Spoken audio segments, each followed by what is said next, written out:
Ladies and gentlemen, SookyMMA is back. Made the most of that time with the UFC break, spent some time with the family, got a little ahead in the personal career. But outside of that, man, I'm excited to talk about some fights again. Got a lot of things in the works, guys. So I'm really excited to get a few things rolling over the next month or so. But let's get right into reviewing UFC Vegas 43 before we jump into UFC Vegas 44 that showcases Rob Font and Jose Aldo. We went 6-5 on UFC Vegas 43. Was very upset with the Misha Tate turnout, but overall 361, 213 and 5, 111, 51 and 2 over our last 14 UFC cards, 49, 20 and 1 on our last 14 main cards. And obviously the Super Saiyan pick has taken a couple back-to-back hits. The Krillin picks are flying high.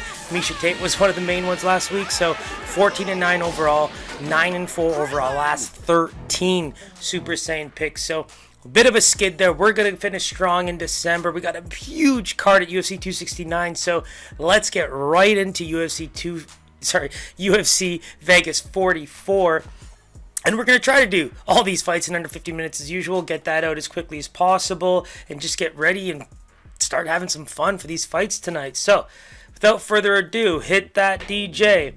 Luis Smoke and Vince Morales. Now, the thing about Vince Morales, if you saw him against Draco Rodriguez, he looked pretty good, right? The striking was there, the powerful right hand looked good, but you go to the fight previous to that, the Chris Gutierrez loss, I mean, he had so many struggles with those leg kicks, and the one thing about Smoke is we used to really criticize him for wanting to stay on his back, but I think he's kind of graduated from that. He's looked great since his return to the UFC, and you think about it, those 4 straight losses that got him cut in 2017, Tim Elliott that was flying high into title shots, Ray Borg, Brandon Moreno, and Nicolau, who's now getting, into that ranked range. So I really like Luis Smoke in this fight. I think that he's going to be able to do a lot more in terms of just versatility on the ground, keep the action pressing on the feet. He can take damage like any other Hawaiian, and he's always exciting. So for me, I think that this is going to be really good, especially if he tries to use some of those leg kicks to set things up. So I'm going with Smoke as a minus 135 on this one. I think it's going to be a little bit close, but I'm leaning heavily on him. So let's take a look here.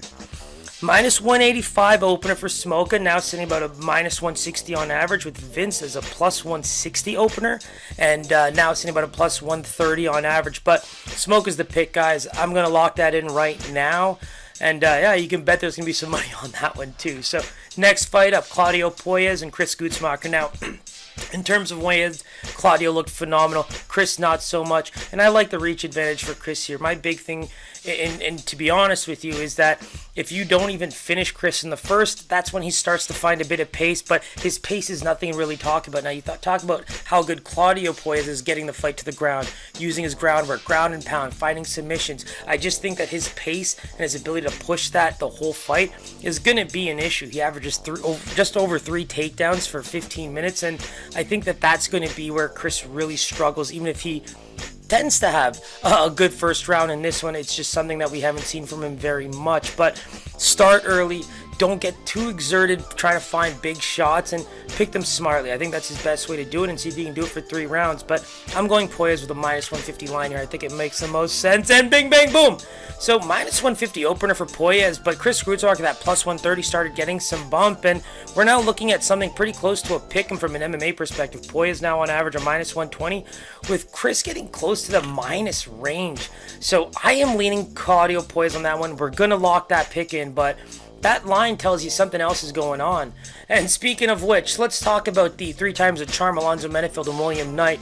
Both these guys finished the Water Buffalo Fabio Charant, but you talk about the holes, right? William Knight, Down Jung fight. We thought we were going to see more of what we saw out of Down Jung out of William Knight in that fight. He was completely out-wrestled by the bigger man. But in this fight, I think that there's going to be a battle of cardio, and depending on where the fight takes place as a positive for either fighter, I think that's where you're going to see the gas tanks kind of decrease. If William Knight can get this up against the fence, try to work in some takedowns, avoid those big leg kicks and big shots, he tends to just eat these leg kicks and pretend that they don't hurt. But I feel like he's in a place where that's going to set up a lot bigger things over the course of a fight. And when you fight Alonzo Menefield's fight, I think that his cardio is starting to look better and better. But I think that wrestling, that grinding style can really force Alonzo to go back to some of his old ways where, if he can't just stand there and bang at you with leg kick, up top combos, those 2 to 3 shots he throws, I think that's going to be something to consider. But outside of that, 85% takedown defense for Alonzo is something you want to kind of take into consideration here based on William Knight's output. But well, from a Vegas perspective, I'm going to go Alonzo as a minus 130, but I got to say, I'm leaning a little closer to William Knight because I think he can take a shot, and the big thing is that if he can get the fight into those control areas and at least look a little dominant for all 3 rounds, he could steal this fight. So let's go Alonzo with that minus 130. I mean, we were close, minus 150 for Alonzo opener. Only pushed up to about a minus 160. Knight coming in about a plus 120. Now, some places offering you about a plus 135 if you can land it. But I think that's going to be a fun one. Maybe when you question whether or not you put the money. But I'm actually leaning William Knight even as a pick'em. And that takes us into the Cheyenne Vilsmus fight with Mallory Martin. Now, Cheyenne, we obviously know, changed her last name to her maiden name, but this is kind of a weird striker versus grappler match, right? I think that this is one where you can kind of see that Cheyenne has the better striking in terms of her taekwondo background, things like that, but you look at the fact that she's taking it on short notice. Mallory Martin always showing good heart and grit with that wrestling background that she has, and you look at the Montserrat Ruiz fight. I mean, Cheyenne was a bit of a poor sport with that loss because of how dominant some of those takedowns were. So I like the fact that both fighters have crazy heart. I think that if Cheyenne finds those spots where she can keep the fight standing and just keep filling her in, she's not the most volume-based striker, but I think if she can find that range and keep finding those spots and avoid those takedowns from Mallory, she should be able to, steal this fight pretty easily. But Mallory's going to be looking for those takedowns. Her ground and pound and submission skills are exactly where she tends to win fights. And if she can get that record is actually fairly respectable despite the limited amount of fights. And 60% takedown D for Cheyenne is something that you want to keep your eye on. But I'm going to say that Vegas is going to line up with Cheyenne based on hype and just recency bias. Minus 200 makes sense from a Vegas perspective. So let's take a look here. Bing, bang, boom. Take 2 weeks off. Don't even look at a line, but here we go. Cheyenne buys. Opener is a minus 200. Mallory Martin getting some bump at plus 170 opener. Now you can get buys about a plus 180, plus 185, with Mallory coming in as high as a plus 165, but on average about a plus 150. I think that's an interesting line for both fighters. And again, maybe that's the one you stay away from, and even consider an over if you don't think that Mallory can finish on the ground or Cheyenne can't finish on the feet. This next fight actually has me really kind of almost reminiscing.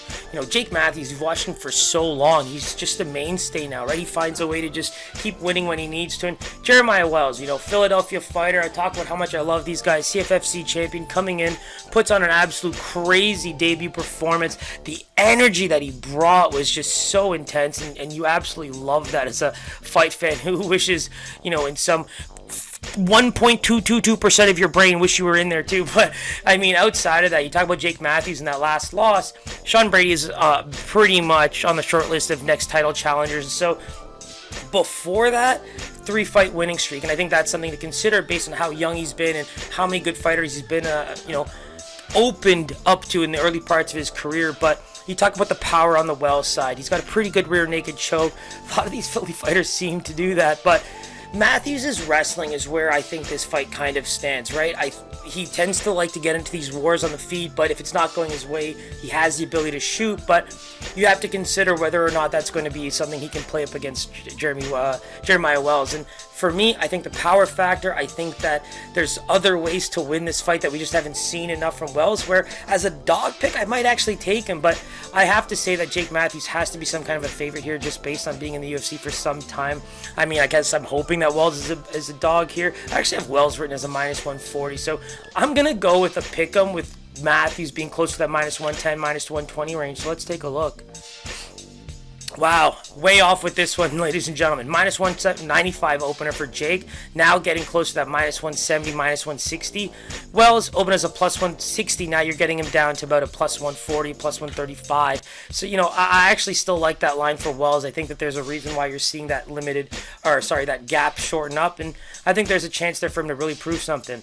Now we get into Bryan Barberena and the debutant Darian Weeks. Now, I'm going to say right off the back, I actually like Weeks in this fight. He looks like a great athlete, and I think the issue that I have with Bryan Barberena is he loves to get into these brawls, but he opens himself up to a lot of shots, and to be honest, we gave him some huge credit for the people that he did lose to going into the Jason Witt fight, but frankly, that was a Krillin pick if I've ever seen one.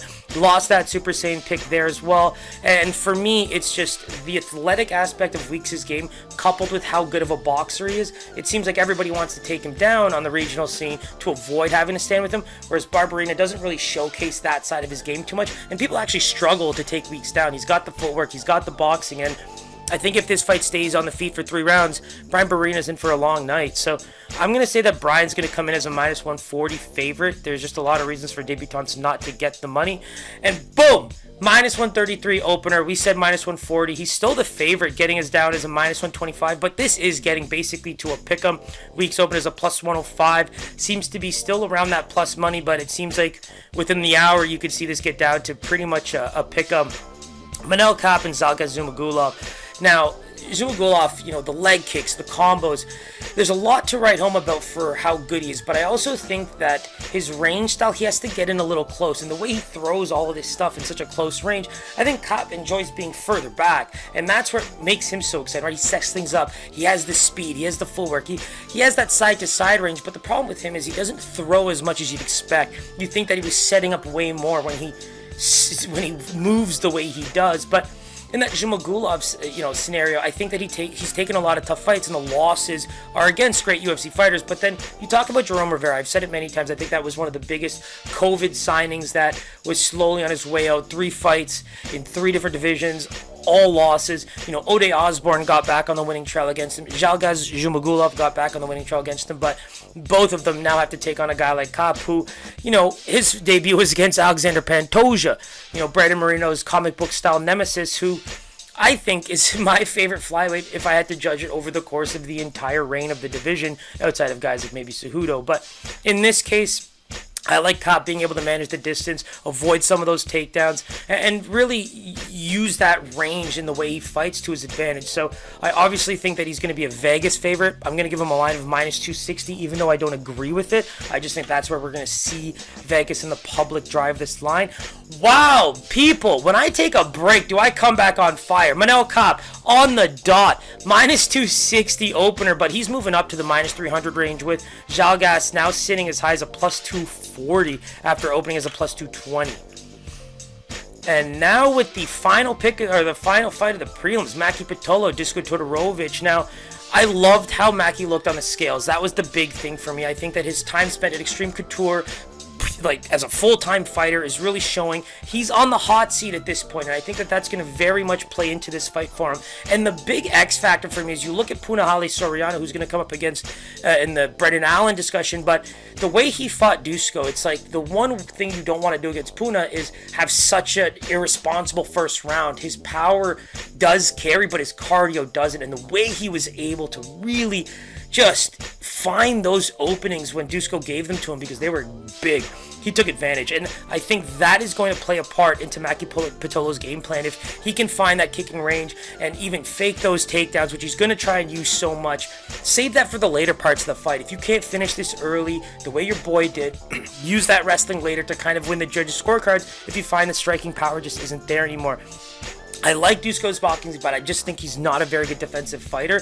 And a guy like Pitolo, who's very durable, is going to be able to do some damage, especially early in the fight. You talk about the fact that, only 2 of Pitolo's losses are via strikes, and he himself has pretty good power. So I really think that both these guys have a chance to knock each other out. But I think Pitolo relies so much on the wrestling that this has to be a comfort zone thing where he has to get out of that to be able to do something much bigger. So I actually like Maki as a Vegas favorite as well, not by a big margin, minus 150. I just think Dusko doesn't have a lot going for him right now, and the things he needs to fix in this fight, there's a lot going for Maki that I believe will put Dusko on the losing trail. So let's take a look here. Wow, Dusko is the favorite at minus 235 opener, but that line has shot down all the way to minus 230, minus 240. minus 160 on average, and Maki Pitolo plus 200 opener, now as low as a plus 125 in some places. So y'all need to get on that. 2 minutes to the main card. I think I actually did pretty well there. Mickey Gall and Alex Morono. Now, I love Morono in this fight, and the only reason is Gall tends to get tired. Even with all this improved boxing we're seeing, he's reliant on that rear naked. I think Morono's grappling is very real, and that his pace, brawler style that he brings to the table, I mean, we saw Chaos Williams knock him out. He might be a little chinny here and there, but that's how good Mickey Gall's power and boxing needs to be against a guy like Morono, who I just think, if you consider the fact that since 2018, he only has 2 losses against Chaos Williams and Anthony Pettis. He's 6-2 in that time. I just think that this is going to be a huge jump for Mickey Gall in his return in terms of skills. You know, I've said it before, but, you know, Jordan Williams, I called his fight against Nasruddin Imavov to the absolute T, and some of the same things happen against Mickey Gall, which was a surprising thing for everybody. So Morono is the pick for me here. I think he deserves the line of about minus 200. I think that even the power, things like that, those are going to come into play for me. So, wow, there it is. Minus 200 was the guess. Minus 231 is the current line, and he does seem to be moving a little bit up in the direction. Mickey Gall, plus 189 opener, now getting to that plus 200 range. Brendan Allen and Chris Curtis. Now, you know how easy that was for me to say that Chris Curtis has a great chance against Phil Hawes. He's got the durability to last forever, and the cardio's there, and the striking's there. Now, very similar to stablemates fighting each other, right? Brendan Allen's last big loss was against Sean Strickland, and Sean Strickland's literally the guy who made Chris Curtis's UFC career happen. And in my opinion, Chris Curtis has a lot of things that make him the perfect underdog every single time. The power seems to carry, the striking is always there, and even if he takes a lot of damage early, he tends to keep himself in the fight. He kind of fights exactly like Sean Strickland. So for Brendan Allen, the grappler turned striker, right? This is the opportunity for him to just show how good the striking is, but also how well he can mix things up. If he gets a lot of these takedowns going, especially early, gets that ground and pound working, I really believe that there's an opportunity. And there we go. Not so bad, but you know, we'll keep it running. I think that that's going to be an area for him to do a lot better. Keep the fight guessing. Like, he needs to use that grappling as much as possible. And you talk about, you know, Chris Curtis. The only person to finish him via strikes is Ray Cooper III, who is a multiple-time PFL champion at 170, and probably one of the best pound-for-pound fighters at 170 in the world. So, for me, that's what makes this fight a lot closer, and I know that Brendan Allen, from a Vegas perspective, is going to get something like minus 170, minus 180. It just makes the most sense to me because he looks like that top 10 style fighter, but for me, Chris Curtis is an absolute G. He's worked so hard to get here, and I think those are the intangibles that you just can't account for in Vegas, and we're going to try and take advantage, right? Anytime we can. So, good Lord. I said minus 180. Brendan Allen minus 300. Now actually moving up to as high as minus 350. You can get Curtis now as high as plus 170 after opening at plus 250. So once again, big dog to try and consider. Obviously, Brendan Allen is not Phil Hawes, but again, a stablemate collision with Phil Hawes and Brendan Allen training so much together in Sanford. So I really like the story behind the Brendan Allen and Chris Curtis fight, and I think it's going to be one of the best ones on the card. Now we get into Clay Guida and Leonardo Santos. Now, Santos is 41. Clay Guida is going to have his 40th birthday next Wednesday. So very much a clash of, you know, the old school of MMA. And I always think of Leonardo Santos as the guy who basically helped make Jose Aldo's career. You know, the man who let him stay with him, helped bring him up through Nova União and all that stuff. So I think that this isn't one where that BJJ prowess, that Nova União boxing style, like, there's a lot not going well for Clay Guida here because he can't just keep shooting in, right? That BJJ game's very real, and I think that that's going to be something he's going to be smart enough to know. So whenever he goes for those takedowns, it's going to be the smart ones. And for Santos, even in that boxing range, I think he's the much better striker too. You know, Guida's going to throw those big hands, but for me, if you're Guida, I think that the best way to do this is the control time is more important than actually getting the fight to the ground. And if you can land the more significant strikes, even without being the better technical fighter, there's a chance for him to do a lot better there. You think about Leonardo Santos in his last loss, I mean, that's one where you really saw him kind of do a lot from a totals strikes perspective, but the significant strikes and control time got Dawson that fight in a big way. And for me, what's crazy about this is the first time since 2015 that Leonardo Santos has fought twice in a calendar year. That's pretty amazing. You always think about how this was the one guy you just wish you saw more of over time, but I'm leaning Guida as a Vegas favorite for those reasons, but I'm 100% picking Leonardo Santos in this fight. I can definitely lay that right now with y'all, but Guida as a minus 120 makes a lot of sense here. Wow, Guida coming in as a dog, so hunches are right. Santos now minus 175 opener, as high as a minus 205 favorite. Guida open as a plus 135. Now you can see him as high as plus 175. So we know where these guys are going to have some issues. You talk about how Santos has 89% takedown defense. There's just a lot of things going against Guida, then the line shows it. Jimmy Crute and Jamal Hill. You know, Crute's mullet was something to talk about in the first place, but you know, you talk about where both fighters are coming from. Jimmy Crute with that, you know, terrible leg injury against Anthony Smith that made them stop the fight. Jamal Hill with another terrible injury against Paul Craig with that submission win. But Jamal Hill seemed to have more of a tougher camp with everything going on in his life, personally, injury-wise, all that. Whereas Jimmy Crute, you know, wasn't doing too bad in that fight. And I think the big thing here is that you know how good his grounded pound is. You know how much he's going to want to try and use that wrestling. But if Jamal Hill can avoid these takedowns, I'm sorry, but that stand-up game could be very, very detrimental to Dawson's come up. You talk about the length. You talk about the power. That's going to be something where if there's none of this fight going to the ground and no control time for Dawson, I think it's going to be a very long night. He's going to have to use those leg kicks. He's going to have to try and control the fight and definitely work it to the ground as much as he can. He's not one for keeping guys on the ground. You know, we saw, you know, Michael definitely have a good time with trying to get up from that. I think it was like 8 for 10 or something like that. He just kept getting up from those, and then he ended up losing that fight. But I really think that Jamal Hill has a chance here if he can avoid those takedowns, and he just might, even though his takedown percentage is definitely questionable. But Vegas-wise, Crute minus 170 makes a lot of sense here to me. I like Jamal Hill in this fight for dog money, so I guess that's where I'm going once again with Crute as a minus 170 favorite. Let's take a look. Bang on in terms of the live line. Minus 220 opener for Crute. That plus 185 for Hill brought it all the way down to plus 150, with Crute now sitting about a minus 180 to a minus 170 at most places. I think that that's a dog or pass type of fight. Now, probably the hardcore fight of the night. Brad Riddell, Rafael Fiziev. You know, it's so crazy to see two coaches coming out of Tiger Muay Thai, now getting to go in there. Both kickboxing and Muay Thai styles are absolutely phenomenal. Now, it's just so crazy to think on top of that, one guy starts really fast and tends to slow down, and the other guy kind of starts slow and gets his rhythm and finishes really well. So for me, Fiziev, all that power. We saw the cardio kind of, you know, falter against Green, which made it such a close fight. This is one where, you know, you talk about the style that even Brad Riddell brings to the table. You know, it's throw one, send 3-4. So if, you know, you're getting these one big these one big shots coming from Fiziev, that kind of works well into Brad Riddell's game plan. He's more of the flowy fighter where he sees that shot coming, he'll plan something to come back with, right? And for Fiziev, it's like he's got the head movement. He's got some pretty good footwork. He's always on his tippy toes, dancing around, trying to find good angles. But Brad Riddell's pretty quick. And I think that the cardio aspect there is going to be so important if Fiziev tends to get a little tired early in the fight. And it's just really exciting, right, to watch two guys who came up the same way, have some, you know, bragging rights at the end of the fight. They seem to be really close at the weigh-ins. There's a lot of good feelings coming out of this one. And with that said, I think it's pretty close to a pick'em. I'm going to lean Fiziev from a Vegas perspective at minus 120. I think the public will drive this line a little bit, but I know in talking to a few people that Brad seems to have a good amount of backing here as well. So that's why I'm leaning closer to a pick'em. But let's take a look here.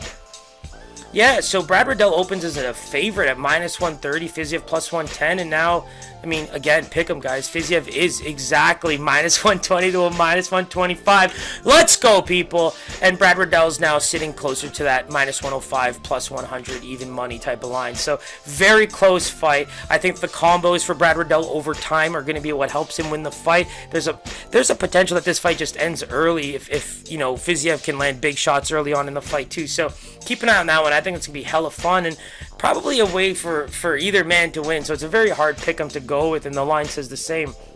Rob fought Jose Aldo. Jose Aldo is looking better and better on weigh-in day for me. You can see that he's drained, but you can see that he doesn't look as unhappy, as rough about it. You know, Chris Grutzwacker was one where we could say that. So what do we love about Font? Great elite boxer, probably one of the best in the UFC, and probably the best jab we've seen in the UFC over the last little while. And I think that's what makes the versatility of Jose Aldo the biggest question mark here. If he gets to throw a bunch of leg kicks, I think that's going to stop Rob Font with that front leg. It's going to be tougher for him to really shoot forward, land those big jabs, and then come in with bigger combos in that boxing range. You talk about how he's been finished several times, and he's been able to catch a few guys, but then on the flip side, I would say that he's had a lot more closer fights in terms of those reasons. But you look at Aldo, that versatility, the ground game that's so elite, but we never have to see it. There's just so many ways for Aldo to gauge this fight when he's in there. And even with him being such a terrible first-round fighter, I think that's the most important thing to focus on, is try and start a bit better. Because Font starts really, really well. And the fact is, he can keep that pace for 5 rounds if he has to, if you fight his fight. Cody Garbrandt found out the hard way, and he's trying to move down to 125. And so you talk about how this is more of a test for, Rob Font to see if he can really hang with those top 4, top 5 135ers. And frankly, he's taking on a goated 145er who's making the way to try and go for that, last stint in the UFC. So boxing range, I can see Rob Font having success, but everywhere else, you gotta lean Aldo. So for me, I think Vegas is gonna see that. And I'm gonna put Aldo as a minus 140 here. Wow. That is crazy. So Rob Font is actually a minus 140 favorite right now on a live line. After this open as a pick of minus 105, minus 115 respectively, Aldo Font. But then now Aldo coming as high as a plus 120 dog. I can't believe that. I'm actually going to be picking Aldo in this one.